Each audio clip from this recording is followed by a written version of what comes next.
Bienvenidos. En este video vamos a revisar el costo patrimonial y algunas consideraciones prácticas para su extensión. Primero recordemos el concepto. Costo patrimonial se refiere al retorno exigido por los accionistas de una empresa o proyecto. El modelo de valoración de activos de capital, CAPM por sus siglas en inglés, plantea que la tasa de retorno exigida a un activo debe estar en función del riesgo sistemático, representado por beta. Este modelo permitirá estimar el costo patrimonial. Por lo tanto, si aplicamos el CAPM, el costo patrimonial estaría dado por la siguiente expresión. La tasa libre de riesgo, RF, más beta multiplicado por un paréntesis que se conoce como prima por riesgo de mercado. Beta es el riesgo sistemático de las acciones de la empresa. RF, la tasa libre de riesgo de la economía. Y el diferencial, retorno esperado al mercado, menos tasa libre de riesgo, es la prima por riesgo de mercado.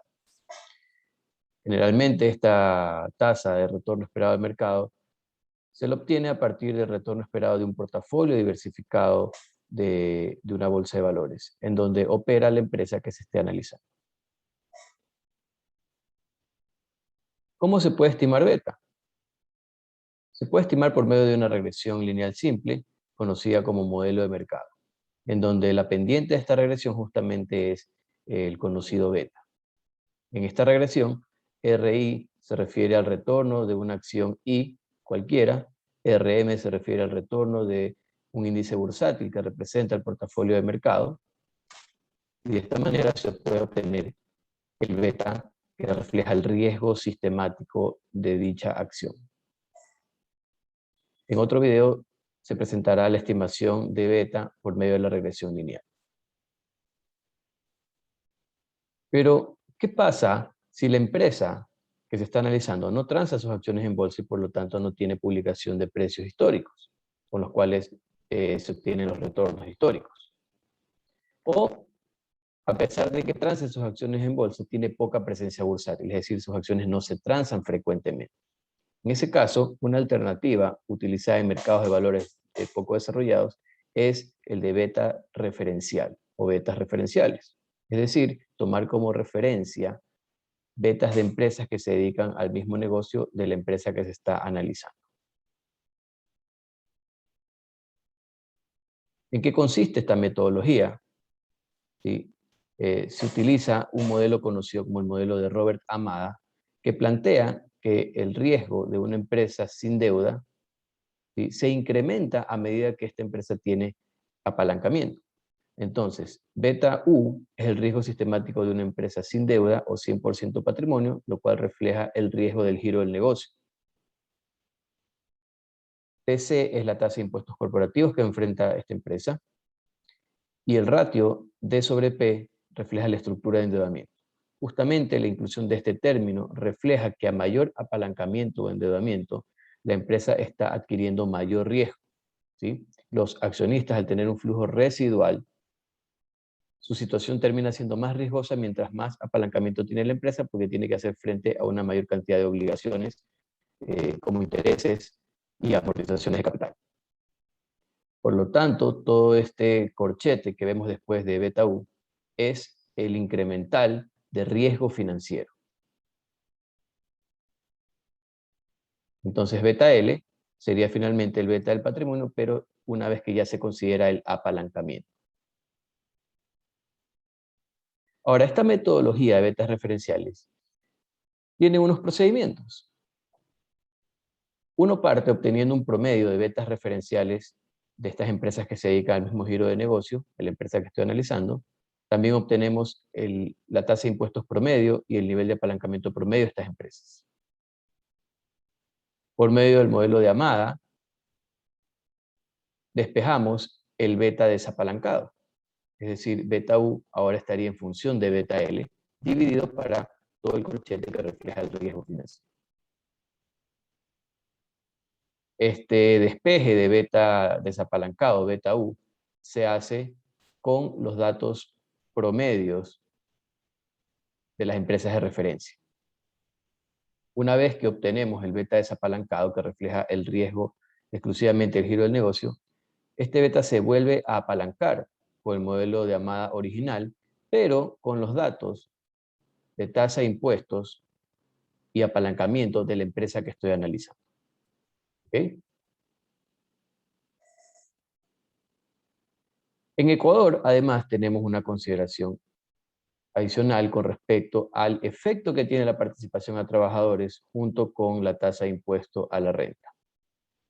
Tenemos aquí un caso ilustrativo en donde una empresa que tiene utilidad antes de participación de $100 tiene que pagar una participación a trabajadores de 15%, es decir, $15, lo que reduce su base previo al cálculo de los impuestos. Con una tasa de impuestos de 25%, esto implicaría impuestos por $21.25, dejando una utilidad neta de 63.75.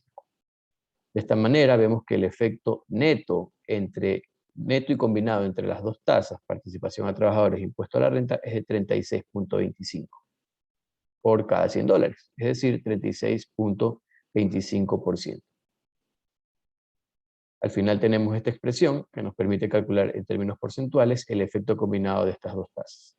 Y es la tasa que deberíamos utilizar cuando trabajamos con el modelo de Amada, en donde está incluido el término TC, que es la tasa de impuestos. Pero en este caso, recordemos que en el caso de Ecuador, tenemos el efecto combinado de participación a trabajadores e impuesto a la renta en la misma variable.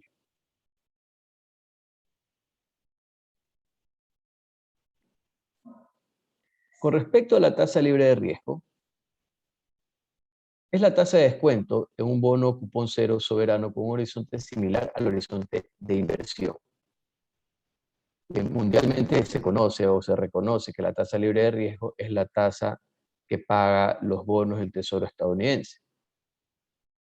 El plazo de dicha tasa, porque hay varios bonos de distintos plazos, ¿sí? El plazo debe tener consistencia con el plazo de la tasa que se utiliza dentro de la prima por riesgo de mercado. Recordemos que la prima por riesgo de mercado es el diferencial entre retorno esperado del mercado menos tasa libre de riesgo. Entonces, las dos tasas libres de riesgo, la que va al inicio del modelo CPM y la que va dentro de la prima por riesgo de mercado, deben ser del mismo plazo. Una forma de obtener esta tasa, por ejemplo, en el proveedor de información financiera Yahoo Finanzas, si uno entra a la pestaña de mercados, específicamente a donde tenemos las tasas de los bonos del Tesoro, podemos ver, por ejemplo, las distintas tasas en la columna de rendimientos según los plazos. Recordemos que el plazo que vayamos a elegir debe coincidir con el plazo que vamos a incluir en la prima por riesgo de mercado. Por ejemplo, aquí está la tasa a 10 años. La tasa de rendimiento de los bonos soberanos del Tesoro de Estados Unidos a 10 años, con una fecha determinada.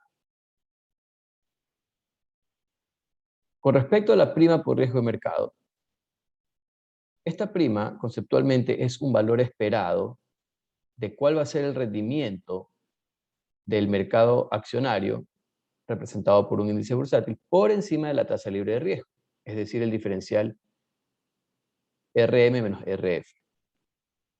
En el gráfico vemos históricamente el promedio, en azul, el promedio de rendimiento anual del Standard & Poor's 500, que es un índice representativo del mercado estadounidense. Abajo vemos el rendimiento de los bonos a 10 años con la línea gris y el rendimiento de las letras del Tesoro a 3 meses con la línea naranja. Recordemos que este gráfico nos va dando promedios desde 1928 hasta la fecha que observamos en el eje X. Con corte al 2019, el diferencial promedio entre el rendimiento del Standard & Poor's y el rendimiento de los bonos a 10 años era de 4.83%. Estos son promedios geométricos, que son los más adecuados porque son calculados asumiendo interés compuesto, que es la misma forma en que se utiliza el costo patrimonial cuando se hace valoración de acciones. Se sugiere tomar la mayor cantidad de datos posibles a calcular estos promedios para disminuir la desviación estándar del estimador y además considerar la mayoría de ciclos que haya tenido la economía. Muestras pequeñas, es decir, de pocos periodos, podrían reflejar ciclos específicos de la economía y podríamos tener un estimador con mucho sesgo. En Estados Unidos hay estimaciones de esta prima que van desde 3.57 a 8.43 según Damodaran, dependiendo del periodo que se considere para el promedio. Como vemos aquí, en este gráfico, desde 1928 hasta 2019, el diferencial promedio, es decir, esta prima promedio, era de 4.83%, con referencia a bonos a 10 años. Otras consideraciones con respecto al costo patrimonial: si se va a analizar un proyecto dentro de la empresa que tiene el mismo riesgo sistemático que la empresa, se puede utilizar el beta de las acciones de la empresa. Sin embargo, cuando el proyecto puede tener un riesgo distinto, porque se está tal vez incursionando en una nueva línea de negocios, entonces habría que tomar un beta referencial de dicha línea de negocios y no necesariamente de las acciones de la empresa, porque estaría reflejando un riesgo distinto. Otra consideración es cuando se estima tasas de costo patrimonial en países emergentes o en países poco desarrollados, con mercados financieros poco desarrollados como el Ecuador, se suele hacer un ajuste por riesgo país. Segunda Modern, un modelo que es muy utilizado para hacer un ajuste por riesgo país, es el modelo que incorpora un diferencial. Como vemos, este es el modelo CAPM aplicado para el costo patrimonial, pero tiene un término adicional al final, que es el spread, que me dice el diferencial de rendimiento entre los bonos locales, por ejemplo, los bonos globales ecuatorianos, con respecto a los bonos del Tesoro estadounidense. Entonces, este spread agrega, ¿sí?, o refleja el riesgo adicional de realizar inversiones en Ecuador con respecto a Estados Unidos.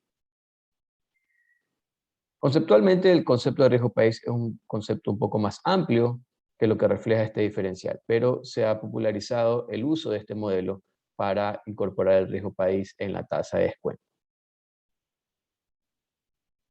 Se recomienda la lectura de un artículo que va a estar publicado junto a este video para comprender las implicaciones que tiene el riesgo país en las inversiones dentro de un país. Con respecto a este spread de riesgo país, esta es una tasa de mercado que refleja expectativas actuales. Y como esas expectativas son cambiantes en corto plazo, esta tasa o este diferencial es muy volátil. Uno puede observar cambios bruscos de un día a otro o de un momento a otro. Por lo tanto, algunas alternativas para obtener este spread es tomar promedios históricos y también tomar promedios de corte transversal entre bonos que tengan similar calificación de riesgo, es decir, bonos de países que tengan similar calificación de riesgo. Otra forma de sacar promedios. De esa manera, se reduce el probable sesgo que habría si se toma un dato puntual de una fecha específica en lugar de tomar promedios. Muchas gracias.